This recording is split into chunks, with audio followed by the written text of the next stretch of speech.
New drone video from the Florida Keys we'd like to show you. It shows the sheer power of Hurricane Irma. This is Long Key. It's about 40 miles north and east of where the storm made landfall. You've got rows of RVs, campers, mobile homes flipped on their sides. The devastation is so bad, sheriff's deputies have been blocking off access to the middle and lower Keys because they say, quite frankly, it's just not safe. Matt Finn is live for us in Key West. And Matt, you talked to some people from the Keys who say they're upset that they just can't get home.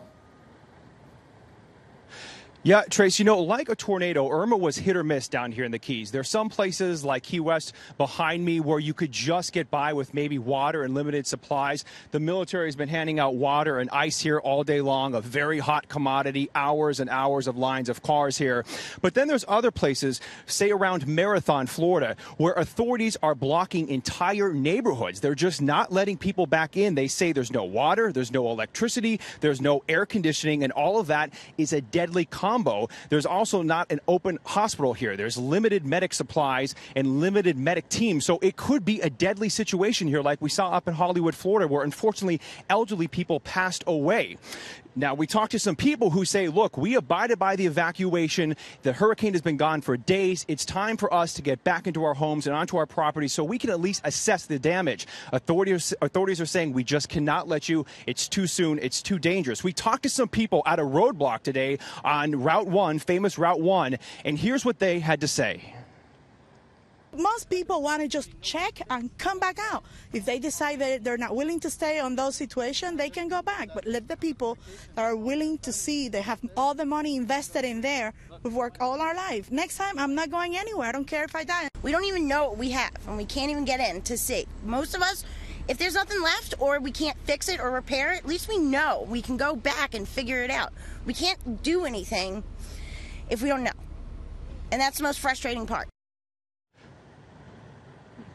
Trace, you can imagine their anger and frustration. They're basically camped out on the side of the road in the heat, in the humidity. Some of them we were talking to today said, do you have sunscreen? They're just sitting there with their animals in the heat trying to get back home. But, authorities say it's just too dangerous. And look what happened in Hollywood, Florida. Authorities tell us, if elderly people died in these conditions, young people can too. And if we let them back in without all the services, without all the utilities, it could just be a deadly combination. Trace.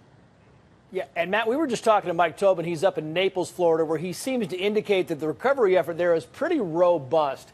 What about where you are down in the Keys? I know it's hard getting crews in there, but how robust has the recovery been down there? All day long, we see caravans of power trucks, utility trucks, sewer and water, trucks carrying porta potties. You name it, any service utility that you can think of is heading into the Keys. We're seeing them around the clock. So it seems like there is a robust recovery effort here. But authorities say until all the power's on, until you have air conditioning in your home and running water, it could just be deadly, and we cannot allow you back in. Trace.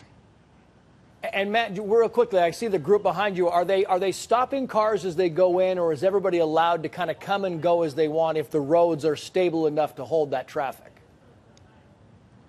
Well, we're down in Key West, which was an area that wasn't hit as hard. So people who stayed here are coming out now to get food and water. This is the military here. But on famous Route 1 near Marathon, which is kind of central southern Keys area, there is a very stern roadblock. Residents are not being allowed back in. We have to show ID that we're press. And if we're hearing people trying to jump the line or trying to get past the line, and they're making arrests quickly and swiftly, Trace. So they are definitely turning away residents away in the Marathon area, Trace.